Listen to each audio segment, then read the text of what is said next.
రోజుల కోర్సు పూర్తి చేస్తే చాలు 100% ప్లేస్మెంట్ సపోర్ట్ తో సాఫ్ట్వేర్ జాబ్ మీ సొంత. వెంటనే కోడ్ జ్ఞాన్ డెస్టినేషన్ ని సంప్రదించండి. నమస్కారం అలగిరి రవీంద్రనాథ్ గారు. నమస్తే అండి సిరి గారు. విజయవాడలోని విశ్వ హిందూ పరిషత్ ఆధ్వర్యంలో జరిగిన హైందవ శంఖారామం గురించి, ఎస్పెషల్లీ డిక్లరేషన్ గురించి మనం ఏ విధంగా చూడాల్సిన అవసరం ఉంది, దానికి సంబంధించిన వివరాలు ఏంటి సార్? నమస్తే సదా వత్సలే మాతృభూమే త్వయా హిందూ భూమే సుఖం వర్ధితోహం అని అన్నట్టుగా నేల ఈనింద అన్నట్టుగా ఆసేతు హిమాచలం నుంచి వచ్చినటువంటి హిందూ జనవాహిని, అపారమైనటువంటి హిందూ జనవాహిని ఈరోజు విజయవాడ కేసర్లపల్లిలో జరిగినటువంటి విశ్వ హిందూ పరిషత్ ఆధ్వర్యంలో జరిగినటువంటి దేవాలయాల సంరక్షణే ధ్యేయంగా వాళ్ళు చేసినటువంటి డిక్లరేషన్, ముఖ్యంగా హైందవ శంఖారావం అన్నటువంటి ఈ కార్యక్రమం పూర్తిగా సక్సెస్ అయిందనడంలో ఎటువంటి సందేహం కూడా లేదు. ప్రధానంగా దేవాలయాల యొక్క పరిరక్షణ, అదేవిధంగా దేవాలయాల్లో అన్యమతస్థుల యొక్క ఉద్యోగ నియామకాలు, వారిని తొందరగా తొలగించాలి. పూర్తిగా ప్రభుత్వం యొక్క ఆధీనంలో ఏవైతే దేవాలయాలు ఉన్నాయో ఆ దేవాలయాల్ని పూర్తిగా ప్రభుత్వ కబంధ హస్తాల నుంచి విడిపించి వాటికి స్వయం ప్రతిపత్తి కలిగించాలి. పూర్తిగా హిందువుల యొక్క ఐక్యతే దీని ద్వారా సాధ్యపడుతుందని చెప్తూ వాళ్ళు చేసిన డిక్లరేషను పూర్తిగా దేశమంతా కూడా ఆమోదించింది.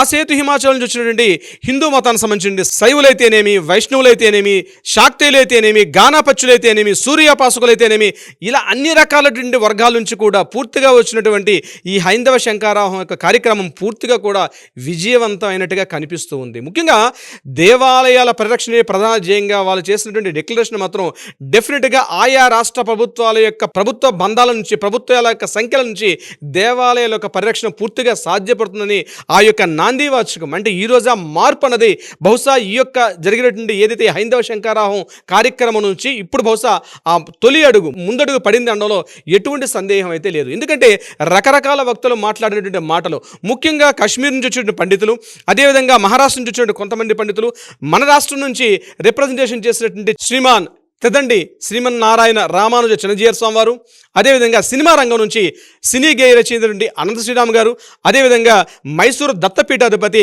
గణపతి సత్యనారాయణ స్వామి వారు, వీళ్ళందరూ మాట్లాడుతున్న మాటల్లో పూర్తిగా రాష్ట్రంలో, ముఖ్యంగా తెలుగు రాష్ట్రాల్లో ఈ జాడ్యం మరి ఎక్కువగా మితిమీరిపోయింది. మిగిలిన రాష్ట్రాలతో పోలిస్తే ఈ యొక్క అంటువ్యాధిలా ప్రబలింది. ఒక్క తెలుగు రాష్ట్రాల నుంచి ప్రబలినటువంటి ఏదైతే అంటువ్యాధి, ఏంటా అంటువ్యాధి అంటే పూర్తిగా దేవాలయాల యొక్క సంరక్షణ, దేవాలయాల యొక్క పరిరక్షణ, దేవాలయాలపై గుత్తాధిపత్యాన్ని ప్రభుత్వాలు తమ కన్నుసన్నలో పెట్టుకోవడం, అదేవిధంగా ఎండోమెంట్ డిపార్ట్మెంట్ దేవాదాయ ధర్మాదాయ శాఖ ఒక ప్రత్యేక శాఖని ఏర్పాటు చేస్తూ దేవాలయాల మీద వచ్చేటువంటి ఆర్జన ఏదైతే ఉందో, ఆదాయం ఏదైతే ఉందో, ముఖ్యంగా హైందవ సంస్కృతిని నిలబెట్టించుకోవాలి. అదేవిధంగా హిందూ జాగృతి కలిగించాలంటే ఆ యొక్క కనీస జ్ఞానం కోల్పోయి దేవ ఆదాయ ధర్మ ఆదాయ అని ఒక శాఖను ఏర్పాటు చేసుకొని ఆదాయమే పరమావధిగా చేస్తున్నటువంటి ఈరోజు మన తెలుగు రాష్ట్ర ప్రభుత్వాల్లో ఏదైతే ఈ దేవాలయాలు పూర్తిగా మనుగడ చాలా కష్టంగా ఉన్నటువంటి ఇటువంటి తరుణంలో ఏదైతే ఈరోజు తీసుకున్నటువంటి ఈ యొక్క డిక్లరేషన్, ఈ హైందవ శంఖారావం పేరుతోటి పూర్తిగా వచ్చినటువంటి హిందూ జనవాహిని, అపార జనవాహిని, అదేవిధంగా వక్తలు మాట్లాడుతున్న మాటలో వాళ్ళ గొంతుకల్లోని, వాళ్ళ మాటల్లోని చూసినట్టయితే ఒక ఆవేదన కనిపిస్తుంది, ఒక ఆత్మావలోకనం కనిపిస్తుంది, ఒక టెన్షన్ కనిపిస్తుంది. అంటే ఇలానే జరిగితే కొన్నాళ్ళకి పూర్తిగా హిందూ దేవాలయాల మనుగడ అన్నదే పూర్తిగా కనుమరుగైపోయే దిశలో ఉంది. కొన్ని లక్షల దేవాలయాలు ఓన్లీ తెలుగు రాష్ట్రాల్లో ఉంటే ధూపదీప నైవేద్యాలు కూడా నోచుకోకుండా అనేక దేవాలయాలు ఇప్పటికి కూడా మన తాత ముత్తాతలు వాటిని పెంచి పోషించినటువంటి మన ఉమ్మడి ఆస్తి దేవాలయం. అంటే మనకి కష్టం వచ్చినా, మనకి సుఖం వచ్చినా, మనకు బాధ వచ్చినా మనం ఏం పంచుకోవాలంటే కూడా గుడితో పక్కన ఉన్నటువంటి దేవాలయంతో మనకు విడదీయరని ఒక అనుసంధానం అయిపోయింది గుడి. కానీ ఈరోజు గుడికి మనిషికి పూర్తిగా డిఫరెన్స్ అయిపోయింది. దేవాలయాల్లో టెంకాయలు కొట్టే దగ్గర మొదలైంది, చెప్పులు పెట్టుకునే చెప్పుల స్థలం దగ్గర మనం డబ్బులు ఇస్తే కానీ ఈరోజు దేవాలయాన్ని దర్శించుకోవాలంటే ఖచ్చితంగా కనీసం జేబులో ఒక 100 రూపాయలు, ఒక 1000 రూపాయలు లేనిదే కనీసం దేవాలయాన్ని దర్శించుకోవాలని దుస్థితిని తీసుకొచ్చే ఈరోజు మన యొక్క ప్రభుత్వాలు, ఈ దేవాదాయ ధర్మాదాయ శాఖ అనేటువంటి దీంతో. అంటే ప్రభుత్వం యొక్క ఆజమాయిషీలో, ప్రభుత్వం యొక్క ఆధీనంలో పూర్తిగా దేవాలయాలు ఎప్పుడైతే వచ్చేసాయో ఈరోజు ఏదైనా కష్టానికైనా సుఖానికైనా, ప్రతి పండగకి, ప్రతి పబ్బానికి, ప్రతి సుఖానికి, ప్రతి ప్రసవానికి, ప్రతి చావుకి, ప్రతి పుట్టుకు కూడా, ప్రతి సంఘటనకి మనకి దేవాలయంతో అనుసంధానం. ఒకప్పుడు మన తాత ముత్తాతలతో దేవాలయంతో అంత అనుసంధానం ఉంది. రామాలయం లేనటువంటి ఒక ఊరు ఉండేది కాదు, శివాలయం లేనటువంటి నదీ తీరం ఉండేది కాదు. ఈ రకంగా ఉన్నటువంటి మన హిందూ జనజాగృతిలో పూర్తిగా ఈ యొక్క పూర్తి దేవాలయాలను పరిరక్షిస్తామని చెప్తూ ఏదైతే ప్రభుత్వాలు ఏర్పాటయ్యాయో ఈరోజు దేవాలయాల పూర్తిగా ఏర్పాటు విషయంలో ఏదైతే వచ్చిన ఇన్కమ్ని పూర్తిగా డైవర్ట్ చేసుకుంటూ ప్రభుత్వాలు ఈరోజు వాటిని పూర్తిగా ఎంజాయ్ చేసింది తప్పించి దేవాలయాలకు పరిరక్షణ ఎక్కడైతే ఇన్కమ్ వస్తుందో, ఏ దేవాలయం అయితే కాస్త పచ్చగా కనిపిస్తుందో ఆ దేవాలయం మీద కబంధ హస్తాలతో పూర్తిగా అక్కడ మనుగడ దేవాలయం మీద వాలిపోయి ఆ దేవాలయ ఆర్జన పూర్తిగా ఏమవుతుందని తెలియకుండా, లెక్కలకి ఆడిటింగ్ తెలియకుండా, ఆ దేవాలయాన్ని మనుగడ లేకుండా పూర్తిగా ఒక కమర్షియల్ సెక్టర్ అంటే ఒక విహార స్థలానికి ఎలా వెళ్తాము, ఏదైనా ఒక మ్యూజియానికి ఎట్లా వెళ్తాం అదే మాదిరిగా తయారు చేశాయి. ఈ మాటలు నావి కావు. ఈ మాటలు పూర్తిగా హైందవ శంకారావంలో పార్టిసిపేట్ చేసినటువంటి వక్తల యొక్క అభిప్రాయాలు ఈ రకంగా ఉన్నాయి. ఈరోజు చిన్నజీయర్ స్వామి మాట్లాడుతూ కూడా ఆయన మాట్లాడిన మాటల్లో కూడా ఆవేదన ఉంది. దేవాలయాలు అనేవి ముఖ్యంగా మన జీవితం ఒక మొబైల్ అయితే దానికి రీఛార్జ్ అనేది ప్రధానంగా ఒక ట్రాన్స్ఫార్మ్ రీఛార్జ్ అనేది దేవాలయం అవుతుంది. దేవాలయాలు పూర్తిగా ఎప్పుడైతే భద్రంగా మనుగడ సాగిస్తాయో అటువంటి సందర్భంలో మాత్రమే మనిషికి, మానవ జాతికి కూడా మనుగడ ఉంటుంది. మనం దేవాలయాలు ఎప్పుడైతే మనం దూరం పెట్టుకుంటామో డెఫినెట్గా మానవ జాతి తొందరలోనే, ముఖ్యంగా హైందవ జాతి అంతరించిపోయే స్థితికి వస్తుంది.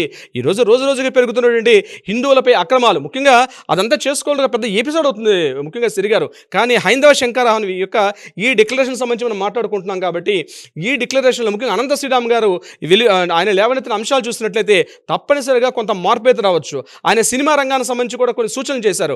ముఖ్యంగా సినిమా తారలు కొంతమంది ఏదైతే రీసెంట్గా వచ్చే పాత సినిమాలు ఏంటంటే దానవీర సూరకర్ణ మొదలుకొని రీసెంట్గా వచ్చిన కల్కి సినిమా వరకు కూడా నిజాలను పక్కన పడేసి కేవలం అబద్ధాలనే నిజాలుగా భ్రమింపజేస్తూ వాళ్ళు తీసినటువంటి కథా ఇతివృత్తాలన్నీ కూడా పూర్తిగా తప్పుదో పడుస్తున్నాయి. ఈరోజు మనుషులు ఉండొచ్చు పోవచ్చు, కానీ మనం తీసినటువంటి చిత్రాలు మాత్రం ముందు తరాలకి అదొక డిక్షనరీగా మిగిలిపోతాయి. కాబట్టి తీసేటప్పుడు ఖచ్చితంగా ఒళ్ళు దగ్గర పెట్టుకొని సినిమాలు తీయాల్సిన ఆవశ్యకత ఉంది అని చెప్తూ ఆయన కొన్ని సూచనలు కూడా చేశారు. అదేవిధంగా రామాయణ మహాభారతాలు మన రెండు కళ్ళు లాంటివి. ముఖ్యంగా మన ఇతిహాసాలు ఏంటంటే రామాయణ మహాభారతాలు పూర్తిగా మన రెండు కళ్ళు లాంటివి.